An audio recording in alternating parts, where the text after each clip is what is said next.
Buenas tardes. No sé si me escuchan. Hola, buenas tardes, profesor. Sí, lo escuchamos. Se escucha bien, Por lo menos yo. Gracias. Bueno, hoy vamos a finalizar, digo, porque queda la clase de mañana, de la unidad 15.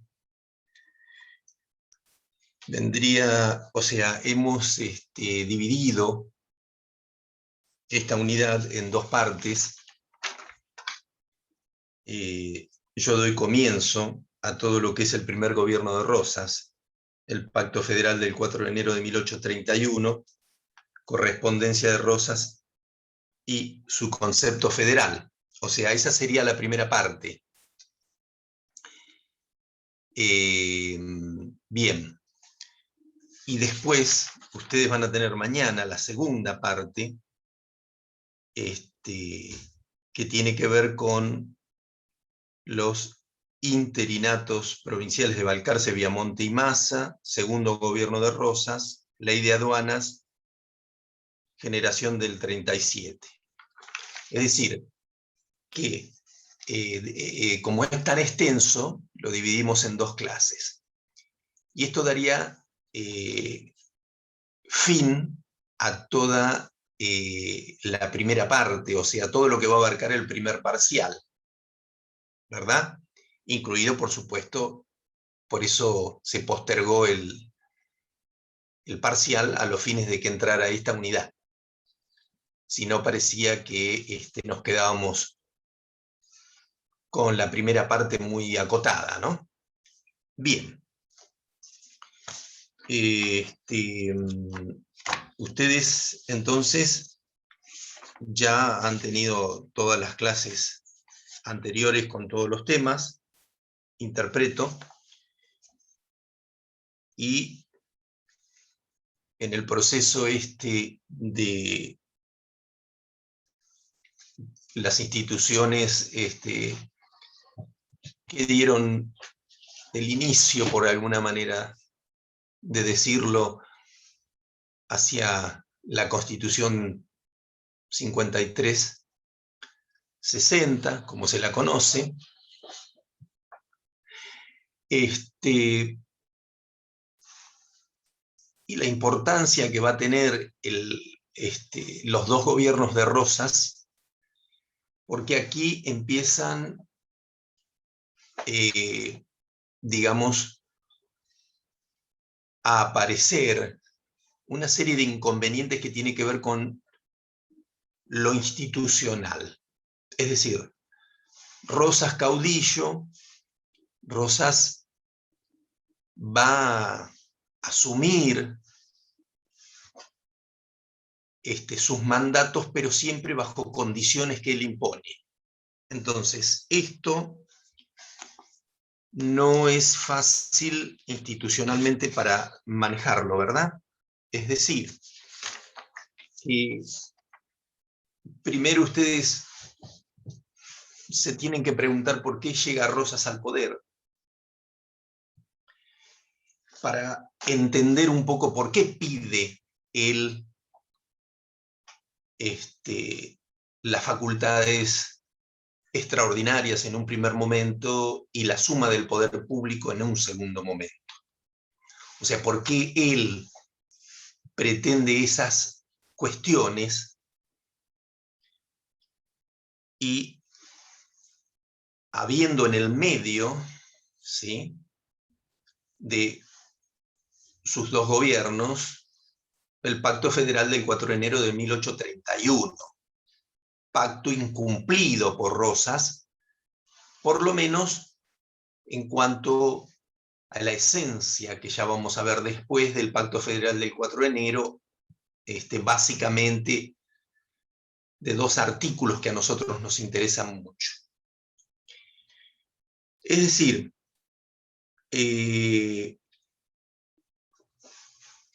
Rosas era una persona que ustedes ya deben haber, seguramente,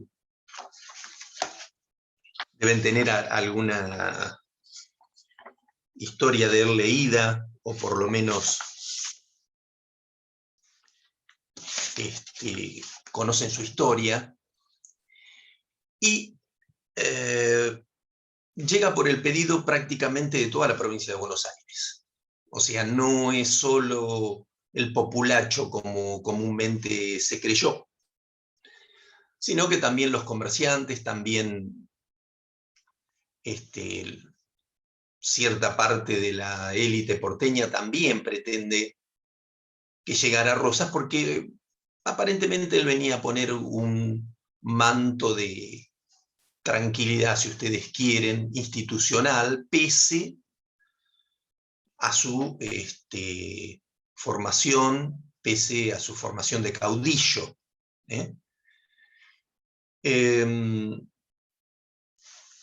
Y ustedes también van a ver cómo él, siendo gobernador de la provincia de Buenos Aires, asume con ese pedido especial de las facultades extraordinarias. Es decir, en 1829 es gobernador de Buenos Aires, lo va a hacer hasta 1832 en ese primer gobierno. 33, 34 y 35 está de campaña, y va a volver después en el 35 para quedarse hasta el 52, es decir, una cantidad de años importantes.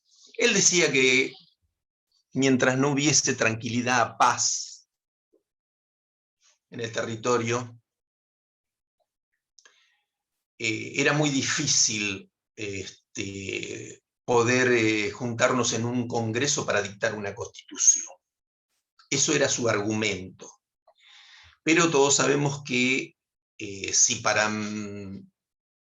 si desde 1829 a 1852 seguía pensando eso, es evidente que ¿cuándo sería el momento justo para que hubiese tranquilidad y poder reunirnos en un Congreso General Constituyente y dictar una constitución? Que es finalmente lo que nos interesa y finalmente lo que nosotros estamos estudiando, una constitución escrita.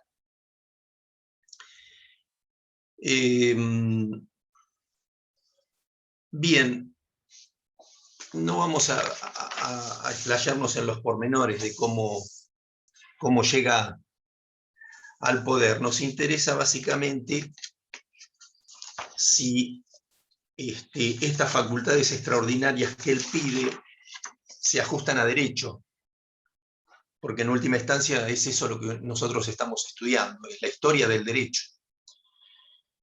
Y ustedes fíjense que se aprueba por una comisión, primero por una comisión legislativa, se aprueba primero la designación de Rosas y esas facultades extraordinarias, que establecía, entre otras cosas, poder sostener la administración interior de la provincia, conservar la libertad, conservar la independencia, ¿sí? Y sobre todo la tranquilidad pública, que parece que era lo que más importaba en ese momento. Y además, para realizar esas tareas, se lo revestía precisamente al gobernador de las facultades extraordinarias que se juzguen necesarias hasta una nueva reunión de la legislatura que lo había nombrado. Por supuesto que después iba a tener que dar cuenta del uso de esas facultades extraordinarias, ¿sí? Y del uso de esa autorización que se le había concedido. Digamos que no es la primera vez que se le dan facultades extraordinarias a un gobernador. Ya había ocurrido con Zarratea y había ocurrido con Balcarce en 1820. Entonces, parecería que este requisito sine qua non solicitado por Rosas tenía de alguna u otra manera la finalidad de superar una especie de anarquía que reinaba en la provincia. No, tampoco fue aprobada así fácilmente, ¿no? Las facultades que se le otorgaban. ¿Significa esto que este manejo de los poderes, de esos tres poderes esenciales que todos conocen, ejecutivo, legislativo y judicial, nunca puede estar en manos de una sola persona? De eso se trata. Si ustedes tienen a mano la Constitución y leen el artículo 29, ese artículo, en el momento que se redactó, precisamente se estaba pensando en Rosas. En Rosas. No sé si alguno lo tiene a mano y lo puede leer. Sería importante para que entiendan cuáles fueron las consecuencias de las facultades extraordinarias y de la suma del poder público que se le va a otorgar posteriormente, ¿verdad?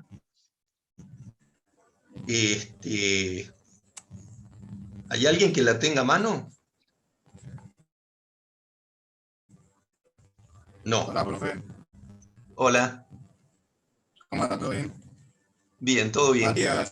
Matías, ¿se escucha bien? Sí, medio entrecortado, pero ¿querés leer el artículo? Bueno, sí, lo tengo acá en la Constitución. El artículo 29. El Congreso no puede conceder al Ejecutivo Nacional ni las legislaturas provinciales a los gobernadores de provincia facultades extraordinarias, ni la suma al poder público, ni otorgarle sumisiones o supremacía por las que la vida, el honor o la fortuna de los argentinos queden a merced de gobiernos o persona alguna.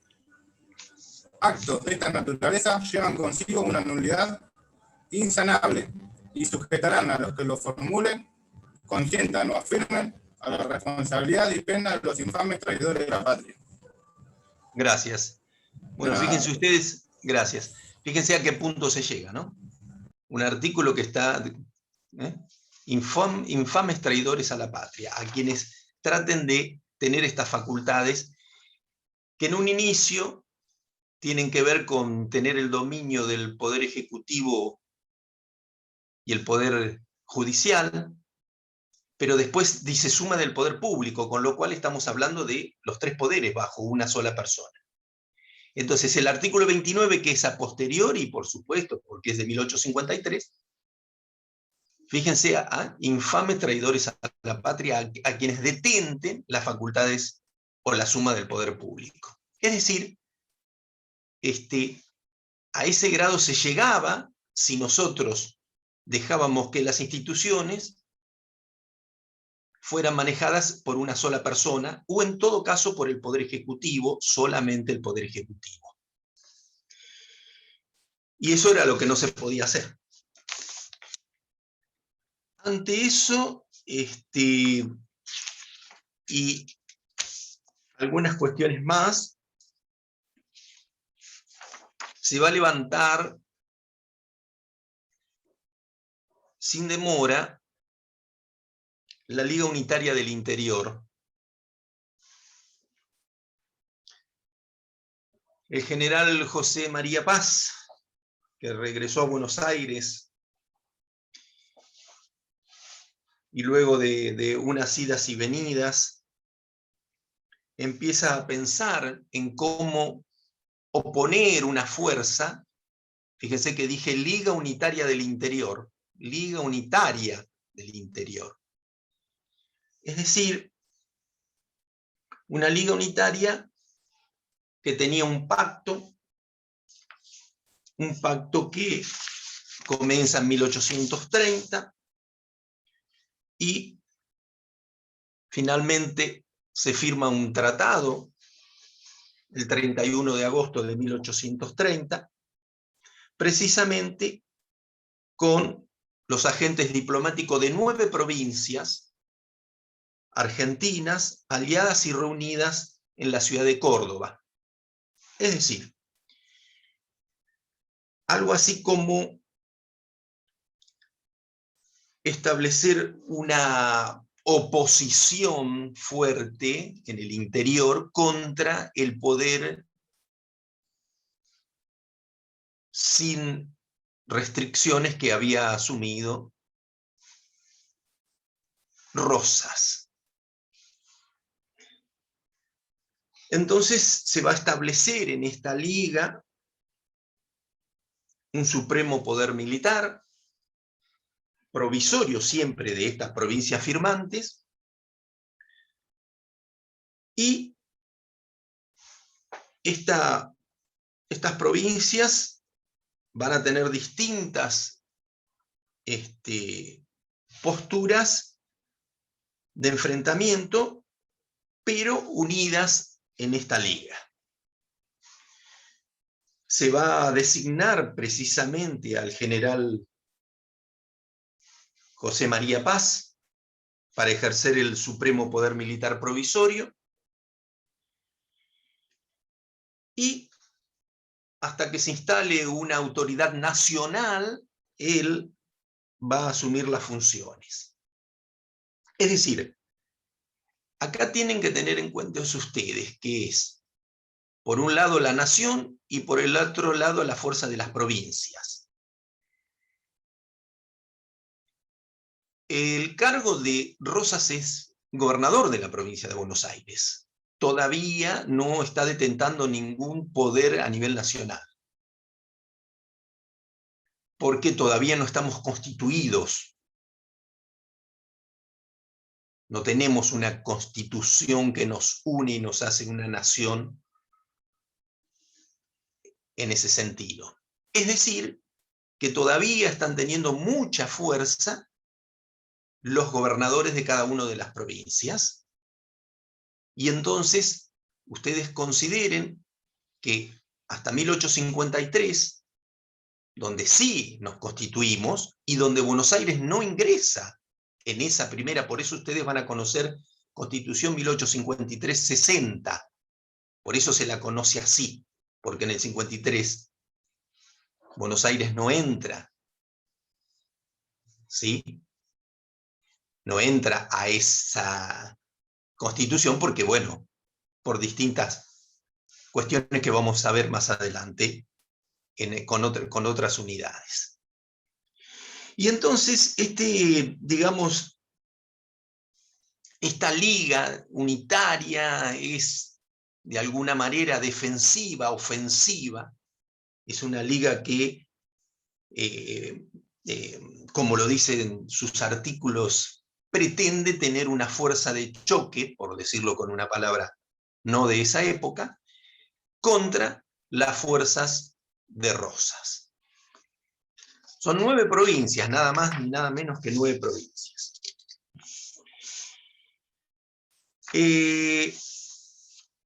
Sin embargo, esta liga va a tener una vida muy corta, esta liga unitaria, porque ustedes piensen que el 4 de enero de 1831 se va a firmar el Pacto Federal. Tal vez una de los documentos que ustedes tienen que saber mejor que nada.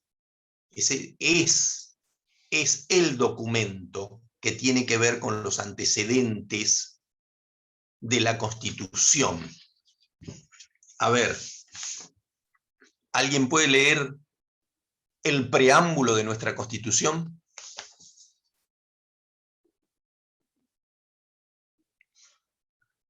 Quien tenga una Constitución, ¿puede leer el preámbulo?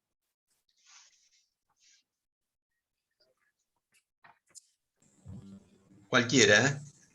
Profe, si no hay ninguno de los compañeros tiene, yo la tengo, si quieren tomo lectura de nuevo. Yo la tengo acá. Bueno, Ahí está. le decimos a Carlos, a ver, Carlos, lee el preámbulo, por favor. Ok, nos, los representantes del pueblo de la Nación Argentina, reunidos en el Congreso General Constituyente, por voluntad y elección de las provincias que la componen, en cumplimiento de pactos persistentes, con el objeto de constituir la Unión Nacional, afianzar la justicia, consolidar la paz interior, proveer a la defensa común, promover el bienestar general y asegurar los beneficios de la libertad para nosotros, para nuestra posteridad y para todos los hombres del mundo que quieran habitar en el suelo argentino. Invocando la protección de Dios, fuente de toda razón y justicia, ordenamos, decretamos y establecemos esta condición para la nación argentina. Bien, gracias, Carlos. Abajo Bueno, ahí hay una cosa que dice, la reforma 1860 sustituyó el término confederación por nación. Bien, perfecto. Muy bien, sí, es así. Bueno, pero en la parte primera que usted leyó, se habla de pactos preexistentes. Bueno, este es uno.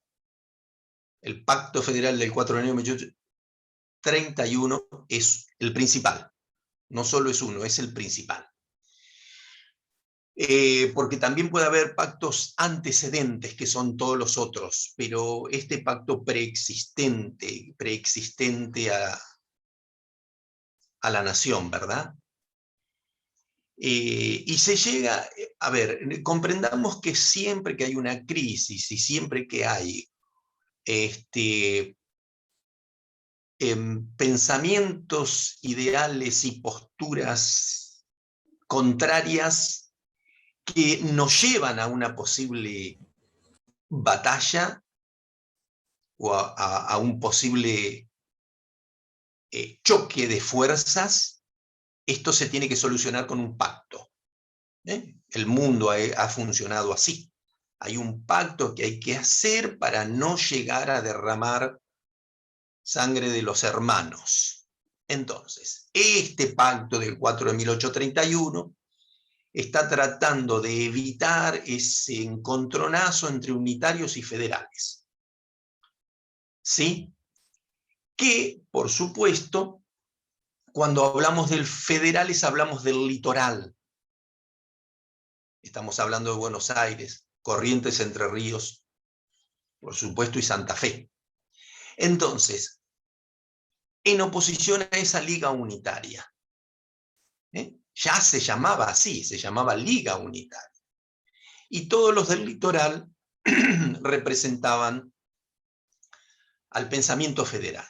Es decir, que había que unir esas distintas posturas para poder lograr entonces la unidad nacional. De eso se trata.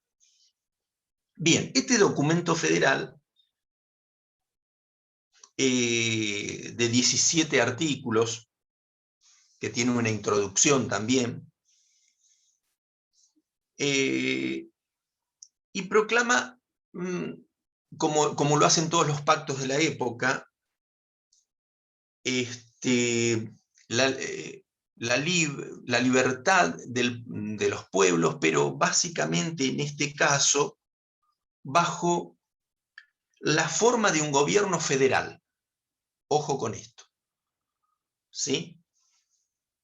Entonces, y lo dice en la introducción de esa manera, ¿no? Que haya proclamado del modo más libre y espontáneo la forma de gobierno federal. Y ahí empiezan los artículos que van, como les dije, son 17. Este pacto de unión permanente lo van a firmar los gobiernos de Santa Fe, Buenos Aires y Entre Ríos, que ratifican y declaran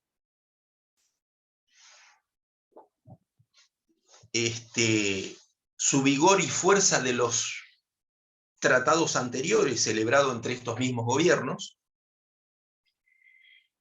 y estipulan una paz firme, amistad, unión estrecha y permanente, y reconocen, como les dije, la libertad, la independencia y los derechos de todo el pueblo.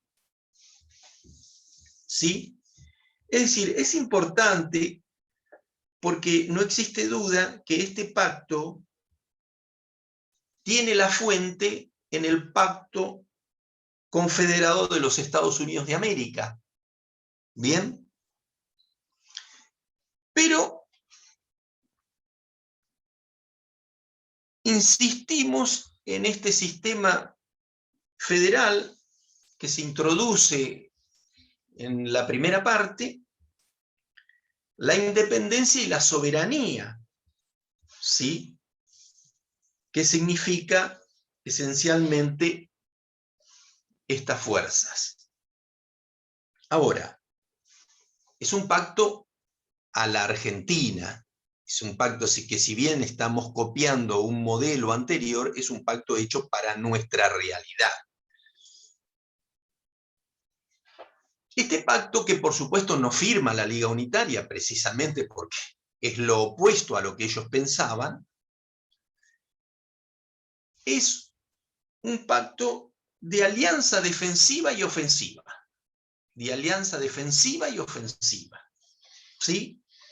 Es decir, que se obligan estas provincias a resistir cualquier tipo de invasión de otras provincias, ¿sí? Y también de invasión extranjera, por supuesto. Cualquiera de estas provincias que se sienta invadida o que su territorio esté queriendo ser avasallado por otras fuerzas, ahí está el pacto en cuanto a que las demás provincias saldrán en esa ayuda para poder repeler esas fuerzas extranjeras o de otras provincias. Es decir, que constituyen esa alianza ofensiva-defensiva no contra una agresión provincial, sino contra cualquier agresión, venga de donde venga. Entonces,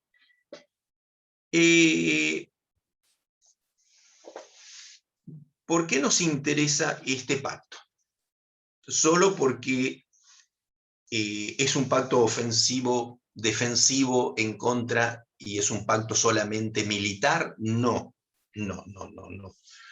No, porque acá hay algunos puntos salientes que tienen que ver con, por ejemplo, lo que se conoce como extradición interprovincial. Extradición interprovincial. Es decir, que dentro de las obligaciones recíprocas que tenían estas tres provincias, ¿sí? La extradición es una de ellas, que está en el artículo 8 de la Constitución Nacional, infine, ¿sí?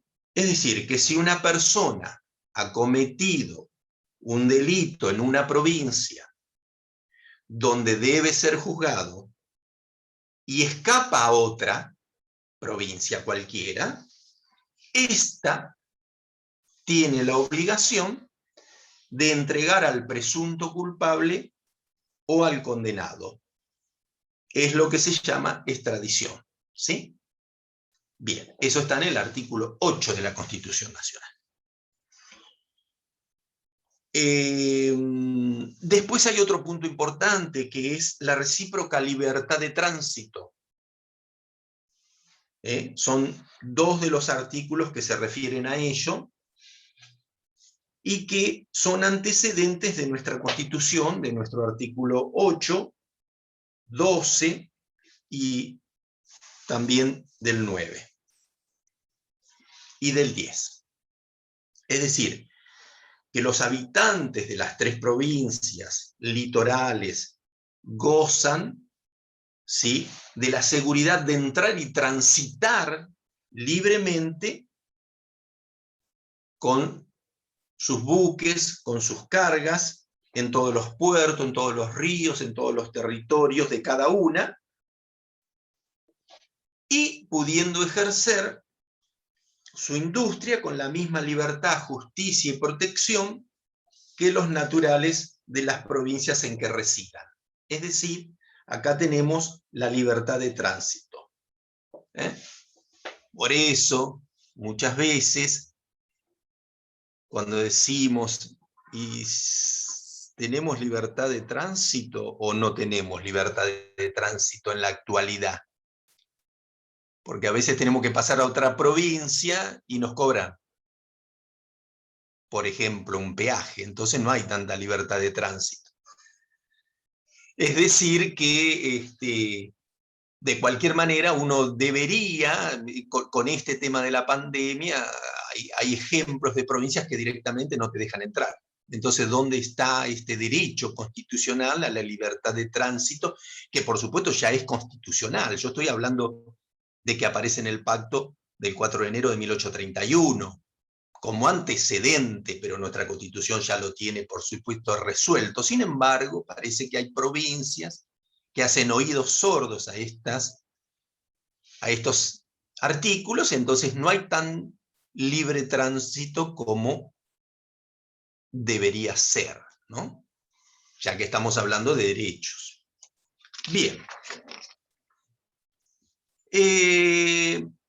También este pacto habla de la igualdad de los derechos, ¿sí? Que lo prescribe el artículo 10, que es antecedente del artículo 8 de la Constitución.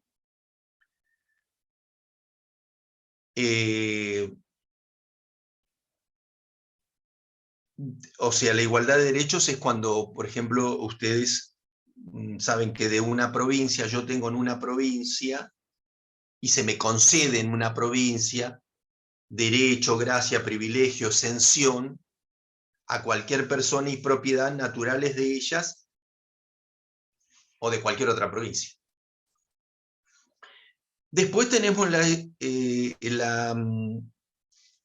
excepción a la nacionalidad de los gobernadores. Es decir, que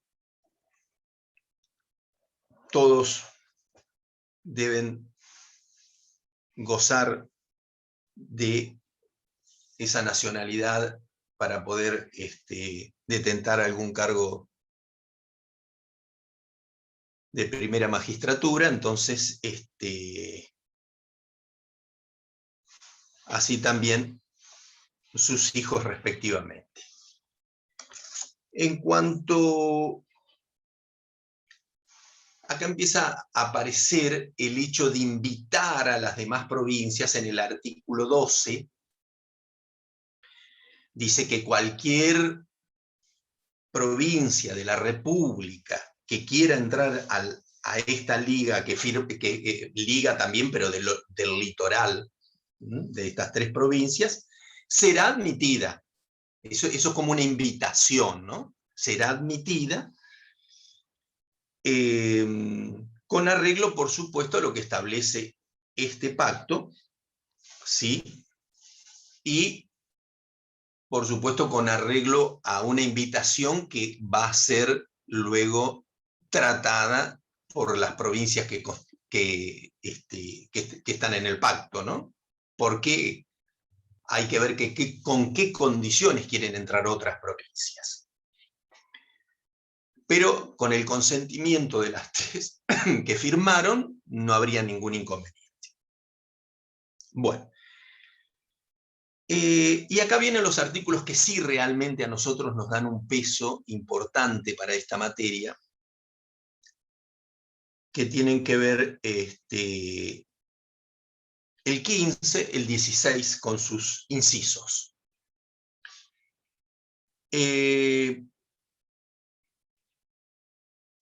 Primero, se habla de que hasta tanto, el 15, ¿no? Estoy hablando del 15, que hasta tanto dure este estado de cosas en el cual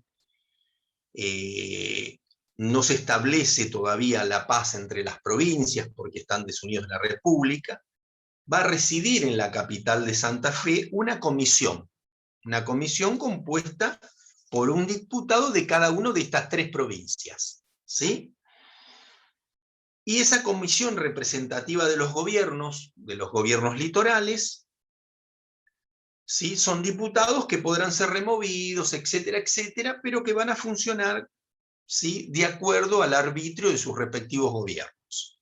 Es decir, que entonces queda una composición en esta comisión representativa de un diputado por cada una de las 3 provincias litorales, reside en la capital de Santa Fe, pueden ser removidos estos diputados por sus respectivos gobiernos, ¿sí?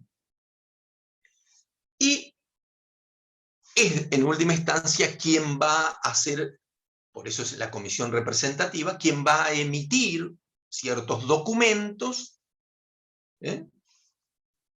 por supuesto con la anuencia de cada uno de los gobiernos, ¿no? Provinciales. Bien, y vamos al artículo 16, artículo central del Pacto Federal del 4 de enero de 1831, porque acá es donde nosotros decimos Rosas posteriormente no va a cumplir con este pacto. Más allá de sus apetencias personales, él no cumple con este artículo 16. ¿Sí? Buenos Aires firma esto en 1831. Él está hasta 1832 en su primer gobierno. Entonces, las atribuciones de esta comisión, representativa, es celebrar, primero, vamos por los incisos, inciso primero, celebrar tratados de paz, ¿sí? Hacer declaración de guerra contra cualquier otro poder de las 3 provincias, cualquier otro poder fuera de las 3 provincias. O sea que está ordenando se levante el ejército en cualquiera de sus formas para la defensa de las provincias. Bien.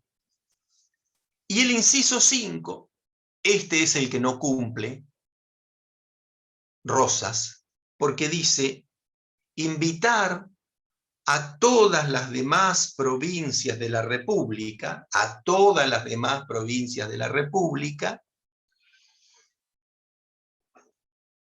cuando estén en plena libertad y tranquilidad, que ese es un tema bastante también álgido, cuando se está en plena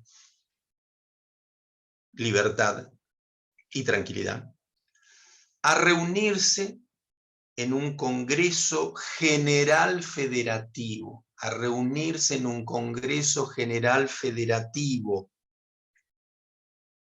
que va a arreglar la administración del país, toda la administración en general del país,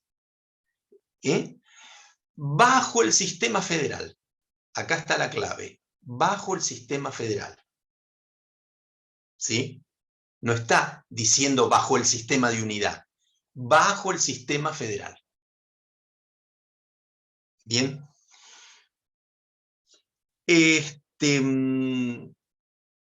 Y por supuesto arreglar todo lo que tenga que ver con el comercio interior, comercio exterior, navegación, distribución de las rentas y cobro de las rentas. ¿Sí? Hablamos de tributos. El pago de la deuda, porque ya teníamos, no olviden, nuestro primer empréstito 1822 con Rivadavia a la Baring Brothers, ya le debíamos dinero, o sea, ya teníamos deuda externa, no piensen que la deuda nació ayer, Es decir, pago de esa deuda también, ¿sí? Etcétera, etcétera, etcétera. Es sin duda este artículo 16, inciso 5, el que constituye el aspecto más trascendental del Pacto Federal del 4 de enero de 1831, porque lo que se está haciendo es invitar a un Congreso General Federativo. Es decir, los requisitos pueden ser problemáticos, como por ejemplo, estar en plena libertad y tranquilidad. Pero lo que no cabe ninguna duda es el de reunirse en federación, es decir, esto sería la única forma de gobierno posible, o sea, el sistema federal, mediante un Congreso General, ¿sí?, que incluya la participación de todas las provincias de la República. Es decir, acá está el tema central, ¿eh? ¿Para qué esto? Para arreglar la administración del país. ¿Por qué? Porque institucionalmente teníamos provincias con sus respectivos gobernadores, pero teníamos que tener un Congreso General Constituyente para constituir como país a la nación. Digamos, nación, es un país, ¿no? Un país constituido, ¿sí?, con y organizado, ¿no?, a nivel nacional. Ahora, fíjense que todo lo que hemos dicho de la administración del comercio interior y exterior, la navegación, el tema de la deuda, el tema de la seguridad, el tema de solucionar el problema de la deuda externa, el tema de la soberanía, libertad, todo esto tiene que ver con precisamente esta inclusión de la palabra soberanía, que es la que tanto preocupa a la humanidad. ¿Cuánto de soberanía damos en este mundo globalizado? Es decir, cuánta soberanía todavía seguimos teniendo y cuánta estamos cediendo en este mundo globalizado, en esta aldea global, como les gusta llamar a algunos ahora, al mundo, ¿no? Ya no somos, parece ser, países tan independientes, sino que estamos relacionados unos con otros y parece que todo es lo mismo. Lo que pasa es que está en juego esta soberanía. De eso se trata, está en juego la soberanía, y si está en juego la soberanía, no es fácil ceder soberanía por un tema de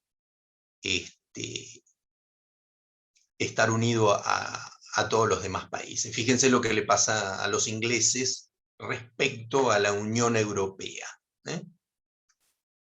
Es decir, que deciden salirse por cuestiones probablemente no solo económicas, de soberanía y de política. Bien, entonces, ¿qué nos deja este pacto? Ojo, vayan sabiendo bien este artículo 16, inciso 5, ¿sí?, porque ahí estaría el quid de la cuestión.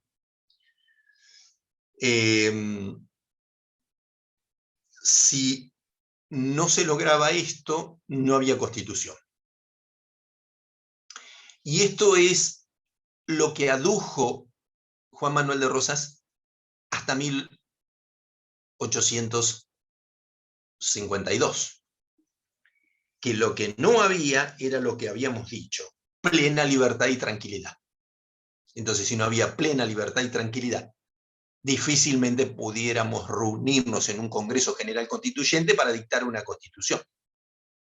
Ese fue el argumento que, por supuesto, no se pudo sostener más allá de ese año, por el pronunciamiento de Justo José de Urquiza, que es uno de los temas que viene después, pronunciamiento que se opone a esta postura y que dice que hay que dar cumplimiento a este artículo 15, inciso 5, 16, perdón, inciso 5, porque este era el que nos unía y el que nos iba a permitir tener nuestra propia Constitución. Bien.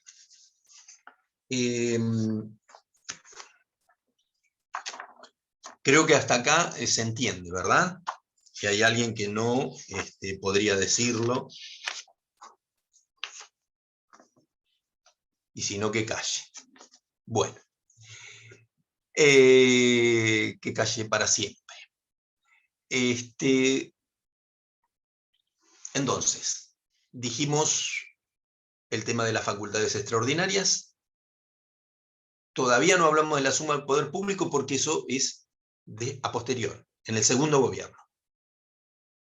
Por ahora estamos con facultades extraordinarias de Rosas. Rosas llega, como lo dijimos, porque toda la provincia en gran parte se lo estaba pidiendo. Está del 29 al 32, se va de campaña, regresa en el 35 hasta el 52, y esa liga unitaria que se forma contra los contra las provincias litorales, del litoral. Las provincias litoral deciden firmar este pacto federal el 4 de enero de 1831 en contraposición a esa liga unitaria para de alguna manera defenderse de los unitarios. Lo del sistema federal es importante porque si no, no vamos a entender el artículo 1. Le podemos decir a Carlos que lea el artículo 1 de la Constitución Nacional, porque es al que veo.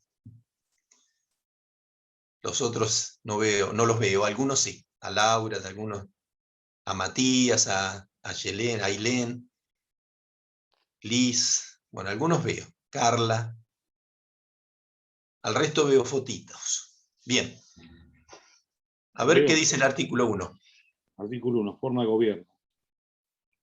La nación argentina adopta para su gobierno la forma representativa republicana federal, según la establece la presente Constitución. Bien. Representativa, republicana y federal. Representativa. Nosotros tenemos representantes, los que están en el Congreso. Dejemos de lado los comentarios, dónde están, pero deberían estar en el Congreso. ¿Sí? Ser diputados y senadores, senadores con S, no con C, como son generalmente. Entonces, senadores el chiste no se entendió, pero de cenar, parecería que van a comer, nada más. Bien. Sí, se entendió. Bueno, y respecto, gracias, y respecto representativa republicana, bueno, ahí tenemos partido, poder ejecutivo, legislativo y judicial. Tenemos la división de poderes, el control entre los poderes, los tres, y federal, es nuestro sistema. Este es un país federal, aunque no funcione como federal, dícese ser federal.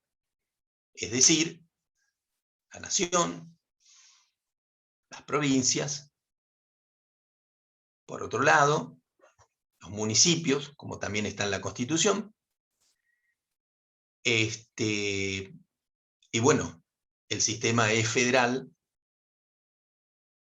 existe la soberanía en cabeza de la nación, las provincias son autónomas, al igual que los municipios. Municipios, artículo 123 de la Constitución Nacional, ahí habla de la autonomía de los municipios. Y después, ustedes verán, a partir de los gobiernos de provincia, qué dice cada uno de los gobiernos de provincia. Por eso dice, por ejemplo, uno de los puntos importantes es que todo el poder no delegado por las provincias a la nación, lo siguen teniendo ellas, es decir, ahí vemos de alguna manera la autonomía de las provincias. Entonces,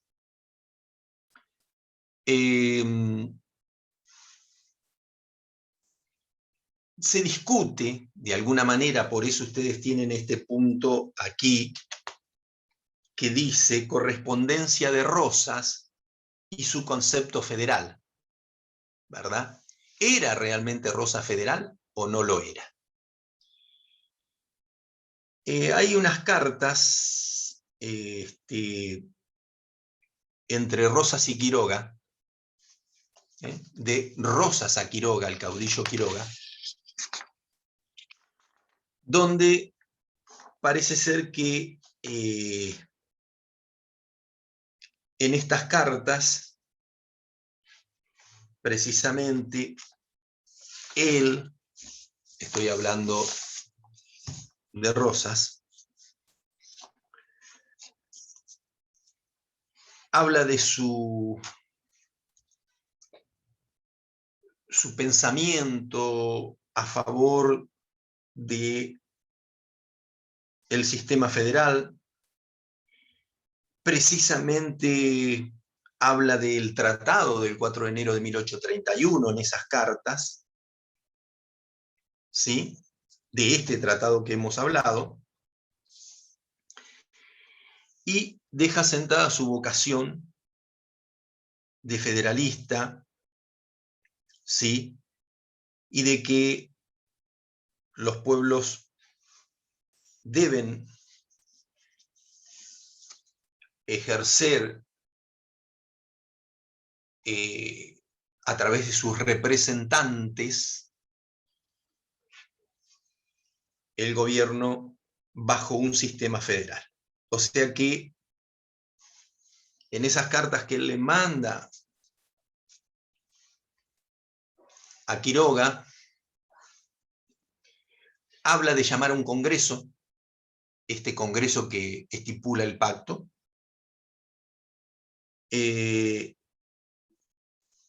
dice que se invitó a las provincias a que participen de ese congreso precisamente bajo la declaración de un sistema de federación. Entonces, es difícil a veces pensar en que en una carta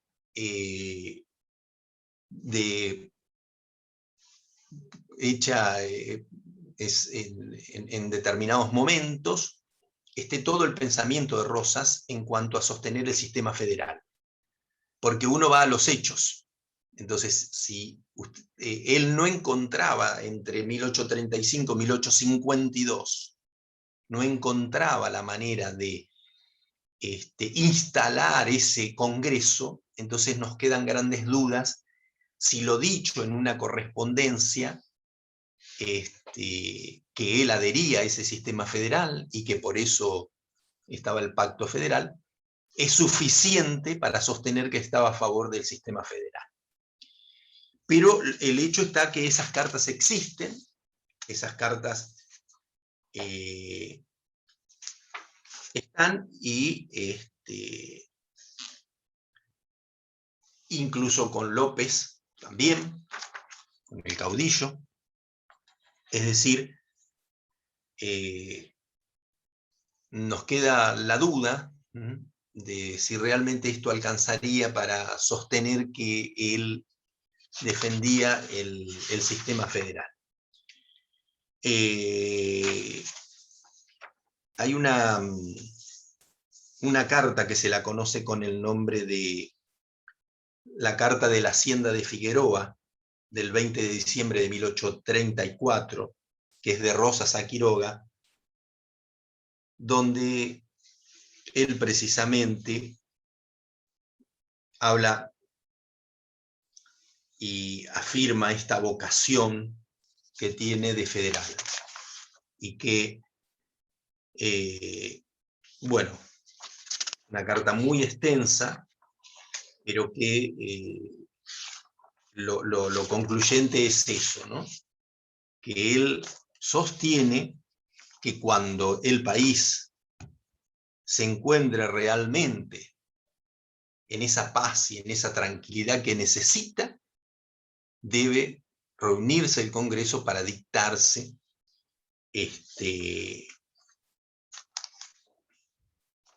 la Constitución bajo el sistema federal. Entonces recuerden, Carta de la Hacienda de Figueroa del 20 de diciembre de 1834, de Rosas a Quiroga. Eso es muy importante. Carta de la Hacienda de Figueroa del 20 de diciembre de 1834 de Rosas a Quiroga, porque no es la única, pero es la más importante. Hay varias cartas, pero esa es la que más podemos decir que nos deja,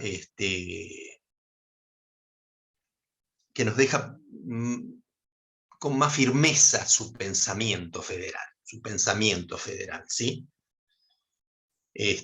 Como ya les dije, es bastante extensa, pero recuérdenla.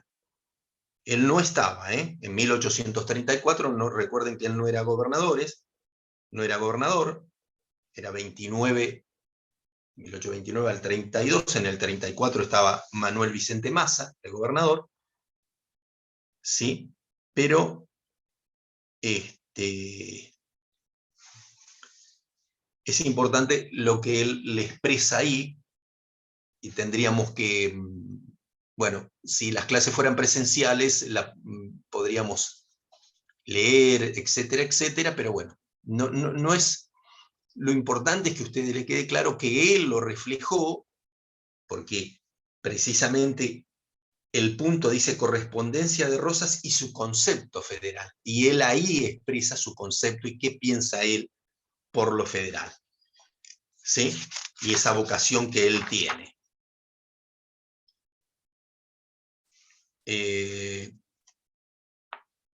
Miren, les voy a leer un párrafo para que más o menos se entienda.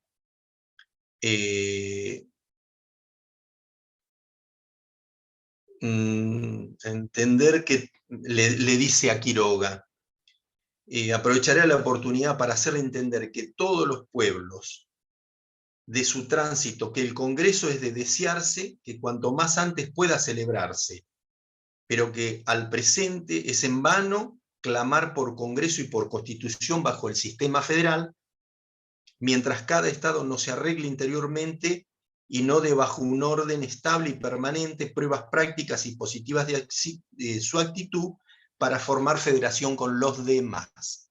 Es decir, él está a favor, pero está diciendo que es en vano en este momento, en 1834 lo expresa, clamar por un Congreso y por una Constitución bajo el sistema federal, porque no hay en cada estado, se está refiriendo a las provincias, no hay interiormente una paz y una tranquilidad como para hacer el momento preciso para la firma.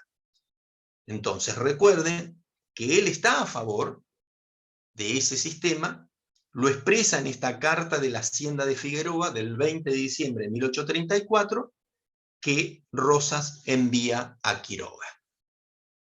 Bueno, no sé, porque yo terminaría con ese punto, termino. La segunda parte la va, corresponde a la clase de mañana del doctor Lucchesi, si mal no recuerdo. Creo, sí, el doctor Lucchesi. Bueno, no sé si les quedó alguna pregunta, si les quedó en claro el tema, en dónde tienen que hacer hincapié. Ustedes no estamos hablando ni de las obras, ni de otras cuestiones de Rosas, solamente estamos diciendo cómo llegó, estamos hablando de sus facultades, de ese tipo de cosas, que lo que nos interesa de esta materia es lo institucional.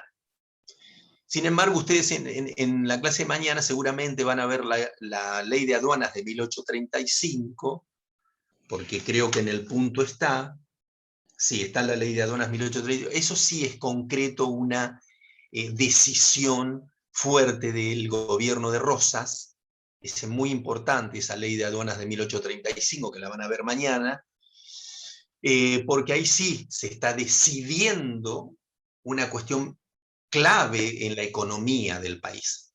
Entonces esa ley de aduana es clave para el pensamiento proteccionista que tiene Rosas respecto a la industria nacional y respecto a qué debe importarse y qué no debe importarse. Importarse, me refiero a mercaderías.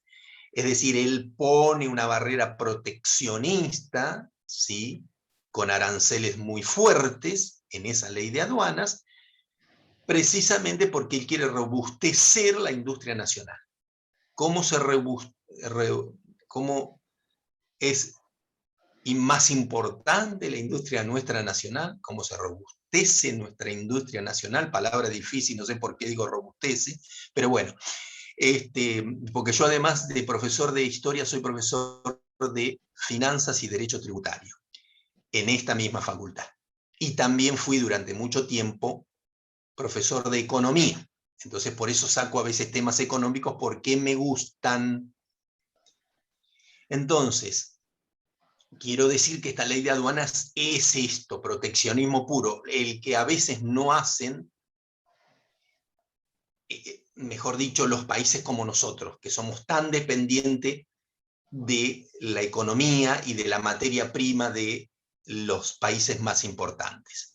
Entonces, es una vieja fórmula la de importar poco y exportar mucho, porque quien importa pocos productos y mercaderías y exporta muchos productos y mercaderías con valor agregado siempre recauda más.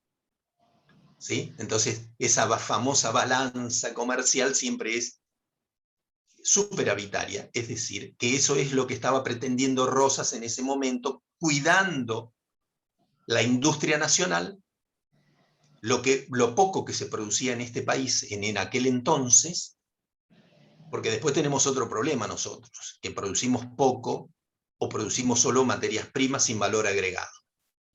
Y ese es un grave problema para la Argentina. A ver si alguna vez podemos exportar mucho con valor agregado para tener esa balanza comercial superavitaria que muchas veces la tenemos deficitaria. Este país va a ser grande cuando exporte mucho con valor agregado e importe menos.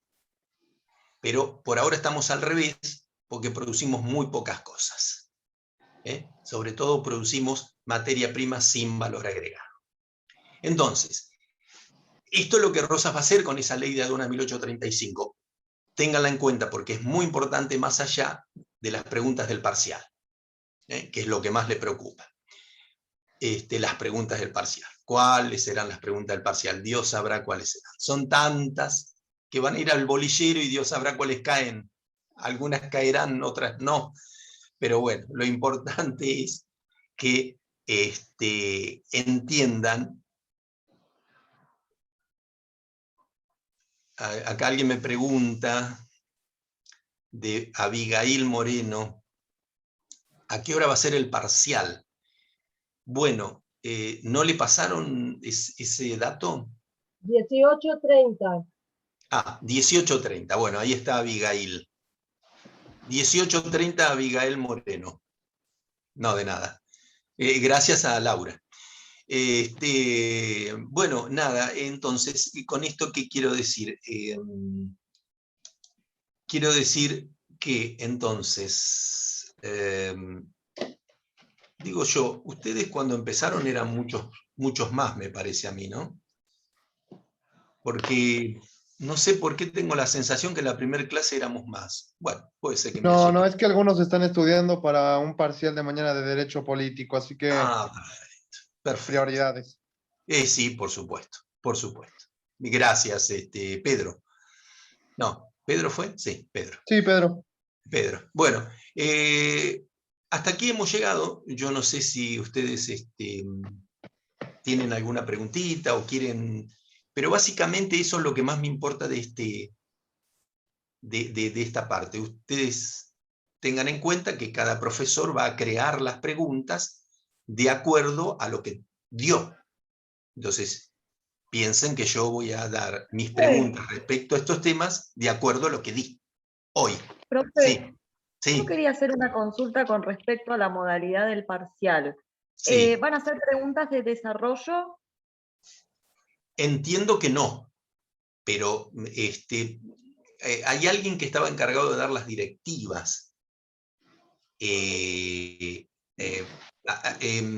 A ver, entiendo. Profesor, Sí, a ver. en el grupo de WhatsApp, en Stitch, Sí. Abril dijo que las preguntas, iba a haber preguntas múltiples choice de verdadero o falso y preguntas que por ahí era para desarrollar un poco. Ah, bueno, bien. Bueno, múltiple choice, múltiples preguntas. Es decir, que es la misma metodología que tuvimos en los cuatrimestres anteriores. Múltiple choice. Cada profesor hemos desarrollado las preguntas. Y a ustedes, bueno, como ya les dije, en el bolillero caerán algunas y otras no. Y algunas a desarrollar, pero en el desarrollo yo no sé cuánto tiempo les dan a ustedes para contestarlas. Creo que es Sí. una hora y cada pregunta, o sea, es para responder verdadero o falso. La semana pasada el profesor Rivas dijo que algunas iba a hacer, por ejemplo, enumerar los antecedentes históricos, poner primero, segundo, tercero, y sin desarrollar, y otras por ahí, o sea, ese sería el desarrollo, enumerar algunos antecedentes o hacer un listado. Bien. Nada muy elaborado. Bien, bien, bueno, perfecto. Gracias, Laura. Gracias. No, por favor, no. Bueno, entonces sí, se sigue entonces la misma. Bueno, acá me preguntan qué modalidades, qué unidades se van a tomar. Bueno, todas las unidades son todas las que se dieron de la 1 a la 15. O sea, perdón, de la 1 a la 15, salvo algunas no. La 1 y la 2, después acá se dio, de la 1 y la 2 se fue a la 7 y a la 8. Espera, o sea que no van a incluir derecho romano. No, porque ustedes tienen profesor de Derecho Romano. No, o sea, ¿no que derecho romano estaba anexo también a historia y constitución? Sí, por eso, pero que ustedes tendrán las preguntas. Perdón, el profesor Walter Pérez, si no mal recuerdo, es el profesor de Romano. ¿Ustedes no tuvieron clase con él? Clase no, él tiene sus videos. Yo pregunté qué unidades iban a tomar y contestaron que se van a tomar todas las que entran, de la 1 a la 15, y que nosotros tenemos subida la información de las clases que no tuvimos. Perfecto, entonces está bien. Entonces, bueno, respecto a lo de Romano, tienen que ver los videos del doctor Pele. Y ahí entran las unidades de Romano respecto a lo que él dio. Respecto a lo de historia, nosotros fuimos dando los distintos profesores, dimos la unidad 1, 2, 7, 8, 9, 10, 11, 12, 13, 14 y 15. Esas son las unidades que hemos dado los profesores correspondientes a la parte de historia constitucional e historia del derecho.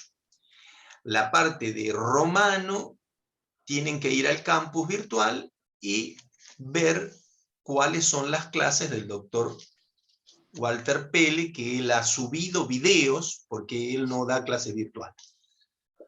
No, sí, cosa que ya hice más o menos. Yo la incógnita estaba de si lo iban a tomar o no, porque de no haberlo hecho, me repasé esas unidades a un poco. Sí. Preguntas de Romano. Sí, preguntas de Romano van a tener. Sí, bien. Claro. Van a tener, sí, porque ustedes piensen que de la unidad número 3, 4, 5 y 6 pertenecen a Romano. Esas unidades, entonces, la 3, la 4, la 5 y la 6 pertenecen a Derecho Romano. Es decir, que esas unidades ustedes las tienen desarrolladas seguramente en el campus virtual. Con lo cual estaría cubierto. Ahí deben estar unidad por unidad todo lo que entra. ¿Sí? Pero respecto a historia, es esto que ustedes están viendo, que termina mañana, se completa mañana, con la clase de esta segunda parte de la unidad 15. Y ahí terminamos este primer parcial, ¿verdad? Ya comenzaríamos, bueno, después les vamos a decir las fechas a partir de cuando comienzan las clases de la segunda parte, ¿verdad? Así que pienso que van a andar bien. No es largo, pero sepan interpretar bien en qué hizo hincapié cada profesor. Eso es lo que ustedes tienen que ver, en qué se hace hincapié, cuáles son los temas que nosotros desarrollamos. Sí. ¿Cuántas preguntas son? Como un montón. Como 20. ¿Cuántas? Sí, bueno, como no sé 20, si hay... puede ser. 20, puede ser. No sé si hay una cifra exacta, digamos, no sé si hay una cifra redonda, por decirlo de alguna manera, pero como es múltiple choice, entonces... La mayoría seguramente. Son varias. Sí, la mayoría van a ser múltiple choice y entonces van a ser... lo que se procura saber es si pudieron, si comprendieron y si interpretaron el proceso, ¿verdad? El proceso histórico e institucional. Esa es la idea, o sea, que las preguntas muestran realmente eso, ¿no? Es lo que queremos nosotros saber. Si pudieron entender este proceso histórico institucional de argentino, ¿no? Así Profe, que bueno. o sea que, perdón. Sí. O sea que en esta primera parte lo que nos consta saber es cómo el documento federal de 1831 forma un tipo de antecedente a lo que sería nuestra constitución y cómo hay que hacer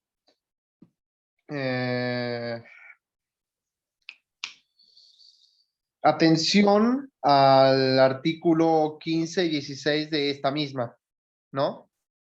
Claro. Sobre todo el inciso 5 de la 16. Exacto. Bueno, Pedro está queriendo sacarme la pregunta de esta parte, ¿verdad? Pero está bien, yo hice hincapié en eso y es verdad. Hice hincapié en el Pacto Federal del 4 de enero de 1831, hice hincapié en ese artículo, en esos dos artículos, pero básicamente en el 16, inciso 5. No, de hecho solo estaba preguntando por la relevancia de esta primera parte. Luego la segunda parte mañana le voy a confirmar con el encargado correspondiente, ¿no? Tan solo confirmaba. Pero No, si ya me dijo que era parte de la pregunta, por mi chocho. No, yo lo que quiero decir es que hagan hincapié en lo que los profesores en clase, se los recomiendo yo, ¿no? Si yo fuera alumno haría hincapié, porque fui alumno, no salté. Entonces, yo haría hincapié en eso. ¿A qué hacen referencia los profesores? ¿A qué le hacen como si estuvieran cuando resaltando, ¿no? Como cuando ustedes leen y resaltan un párrafo? Bueno, esto es igual, la idea acá, el profesor va haciendo hincapié en esto que fue importante institucionalmente, en esto que fue importante, en qué fue importante, ¿en qué hice hincapié cuando hablé de Rosas, en qué hice hincapié cuando hablé del pacto, en qué hice hincapié cuando hablé del pensamiento federal, ¿me entienden? O sea, Sí, remarcar lo más importante. Exactamente. Perdón, Y ahí, una pregunta. sí. La carta de Rosas o de Quiroga Rosas, esa que está ahí, hay varias ahí, estuve mirando en el libro. Esa carta también tiene un datito importante ahí, ¿no? Sí. Igual Pero digo yo que la más mencioné... importante era de la hacienda de Figueroa. La de la de diciembre de 1994. Muy bien, Carla. Bueno, ven, están ahí entonces esto, ¿no? Esto, sabiendo por qué nos referimos puntualmente a veces a determinadas cuestiones y dejamos otras, porque en esas determinadas cuestiones parecería que está el quid de la cuestión, el quid de la cuestión, como se dice comúnmente. Ahí está en donde nosotros, si queremos demostrar algo, vamos ahí y lo tenemos. Entonces por eso hacemos hincapié en esas cosas, ¿sí? Pero bueno, nada. Así que nos estaríamos viendo más adelante en las próximas clases. Yo, antes del parcial, no nos vamos a ver por Zoom, así que les deseo suerte. Eso iba a preguntar, bueno, profe, ¿no vamos a tener sí. tipo clase de repaso con ustedes? No. Bueno, ahí quedaría, el parcial es el día 26. 28, si no me equivoco. 28. Miércoles. Bueno, probablemente, bueno, habría que ver si se puede llegar a hacer una clase de repaso. Eso sería importante que ustedes tienen comunicación seguramente con la coordinadora, la ayudante alumno. Sí. Abril. Entonces, ustedes comuníquense con ella, porque si hay una clase de repaso, ella va a ser la primera que se entera. Entonces, si nosotros hacemos una clase de repaso porque nos quedan varios días de acá al parcial, ella les va a decir qué día y la hora. Porque estamos en eso, viendo a ver si hacemos una clase de repaso y quién la va a hacer, y el día y la hora. Pero bueno, ustedes, yo creo que les recomiendo eso, manténganse. Además, ella, ni bien lo sepa, se va a comunicar con ustedes.